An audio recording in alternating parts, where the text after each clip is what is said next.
Something is seriously wrong with men's tennis right now, and it's not just bad luck. In the space of a few short weeks, the sport has watched Jannik Sinner, Carlos Alcaraz, and Novak Djokovic all miss the same stretch of tournaments. Sinner and Alcaraz both skipped Cincinnati. Djokovic skipped the Canadian Open entirely. Three of the biggest names in men's tennis, all sidelined, all in the exact same summer swing, right before the year's final Grand Slam. At some point, that stops looking like a coincidence and starts looking like a pattern. And insiders are now pointing directly at the reason why: the ATP itself. Because buried underneath every one of these individual injury stories is a decision the tour made that almost nobody outside hardcore tennis fans paid attention to at the time. The decision to expand its biggest Masters 1000 events from 1 week to a grueling 12 days. Cincinnati did it. Canada did it. Rome, Madrid, and Shanghai did it before them. More tournaments, more matches, more physical strain, packed into an already brutal calendar that gives the top players almost no real time to recover. And the players themselves have been warning everyone this was coming. Alexander Zverev, never one to hold back, said it plainly back in 2025. I've not heard a single player say that they love the 2-week Masters events. I don't even think fans like that. He wasn't the only one who felt that way, but the ATP pushed ahead regardless. And now, 1 year later, we're watching exactly the kind of fallout players were warning about, playing out in real time, with the sport's 3 biggest stars all sidelined at once. So the real question isn't just, why are Sinner, Alcaraz, and Djokovic hurt? It's this: is men's tennis quietly breaking its own biggest stars? And does the ATP even care? Let's go back to where this actually started, because the warning signs were there long before this summer's wave of withdrawals. Back in 2023, the ATP began quietly restructuring its biggest Masters 1000 events, extending Rome, Madrid, and Shanghai from 1-week tournaments into sprawling 12-day events. The stated reasoning was simple enough on paper. More matches meant more content, more ticket sales, more sponsorship inventory, more revenue for the tour and the tournaments hosting it. By 2025, that same expansion had spread to 2 more marquee events: the Canadian Open and the Cincinnati Open, both moving to the same bloated 12-day format. Players raised concerns almost immediately. Alexander Zverev was one of the loudest voices, publicly stating that he hadn't heard a single player say they actually enjoyed the longer format.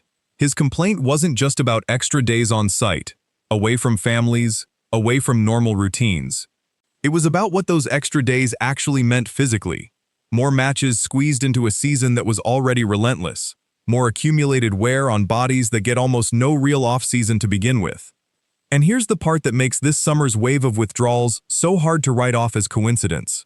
Djokovic, a 39-year-old veteran who has meticulously managed his schedule for years, specifically to preserve his body for the tournaments that matter most, chose to skip the Canadian Open entirely, one of the exact events that had just been expanded into this longer, more physically demanding format. Sinner, only 23 years old and coming off a Wimbledon title, needed to withdraw from Cincinnati with a knee issue that had been building since the grass court season ended. Alcaraz, already sidelined for months with a wrist injury, added Cincinnati to an already lengthy list of missed tournaments.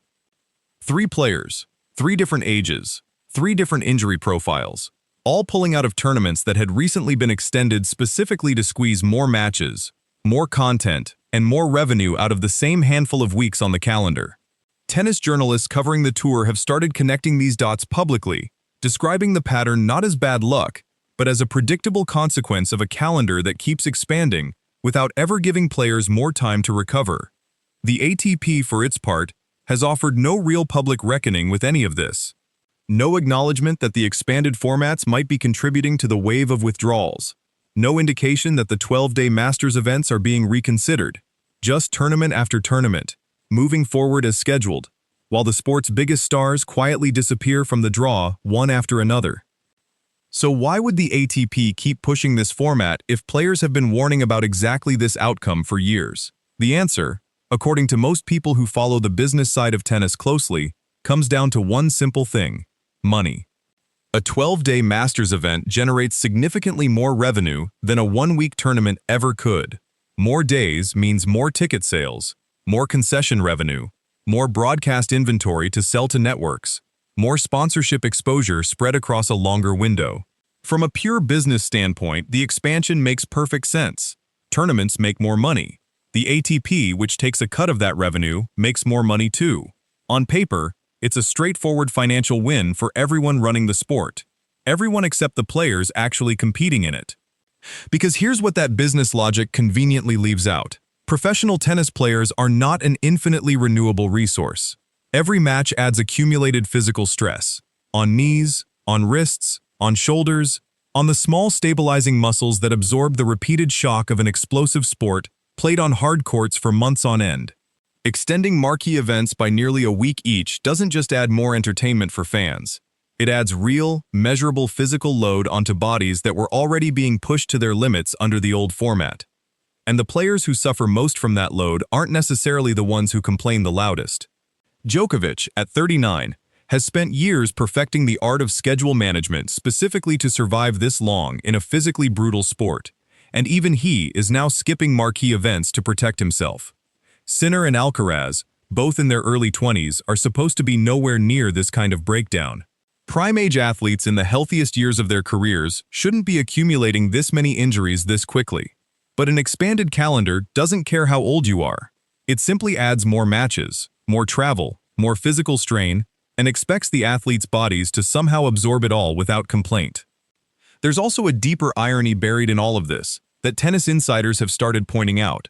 The entire justification for expanding these tournaments was to give fans more tennis, more star power, more marquee matchups to watch, across a longer event window.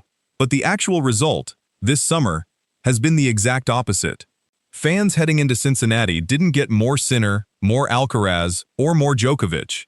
They got less, because the very format designed to showcase these stars for longer ended up being part of why those stars weren't there to showcase at all. So what actually happens now, if this pattern continues heading into next season? If the ATP doesn't change course, the realistic expectation is more of exactly what we're seeing right now. A growing list of big-name withdrawals becoming a normal, expected part of every major tournament, rather than a rare exception worth real concern. Tennis insiders are already warning that this summer's wave isn't likely to be an isolated event. If the 12-day Masters format stays in place without any adjustment to how much recovery time players get around it, the physical toll will almost certainly keep compounding. Season after season, star after star. That has real consequences beyond just individual player health. Tournaments depend on their biggest names to sell tickets, drive broadcast ratings, and generate the kind of buzz that turns a regular Tuesday quarterfinal into must-watch television. Every time Sinner, Alcaraz, or Djokovic pulls out of an event, that tournament loses a meaningful chunk of its commercial value.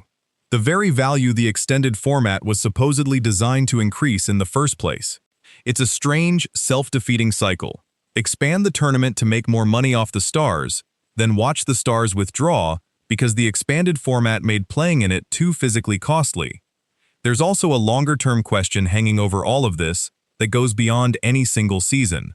What happens to the legacies of players like Sinner and Alcaraz if this pattern continues into their late 20s and early 30s? Careers in tennis are already relatively short compared to many other sports, and physical wear accumulates in ways that don't always show up immediately. A wrist injury at 23 can quietly shape how a player's body holds up at 28 or 30. If the calendar keeps expanding without real pushback, some of the most talented players of this generation could end up with careers cut shorter than they should have been, not because of a lack of talent, but because of a scheduling decision made in a boardroom, years before the physical bill finally came due. Players have started pushing back more directly. Zverev's public criticism wasn't an isolated complaint. It reflects a broader, quiet frustration across the locker room that rarely makes headlines the way an injury withdrawal does. Whether that frustration eventually translates into real structural change, through player council pressure or a broader reconsideration of the calendar, remains to be seen. So far, the ATP has shown little indication that this summer's wave of high-profile withdrawals has changed anything about how the tour plans to structure its biggest events going forward. So where does this leave men's tennis? Heading into a US Open that's already been shaped by exactly the kind of absences this pattern predicted. Maybe this ends up being a passing storm, an unfortunate coincidence of injuries that clears up once the season resets, with Sinner, Alcaraz and Djokovic all healthy again by next spring, and this summer's wave of withdrawals fading into a forgotten footnote. Tennis has weathered rough stretches before without any real structural reckoning following. But if this keeps happening, if next year's Masters swing produces the same pattern of big names disappearing from draws, one tournament after another, then this summer won't be remembered as an unlucky coincidence.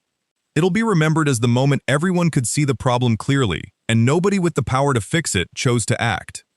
Because here's the uncomfortable truth sitting underneath all of this. The players warned that expanding these tournaments would cost them something. The ATP expanded them anyway. And now, right on schedule, the sport's three biggest stars are missing from the tournaments that were supposed to showcase them the most. That's not bad luck. That's cause and effect. Men's tennis has never had more global stars, more talent, or more commercial potential than it does right now.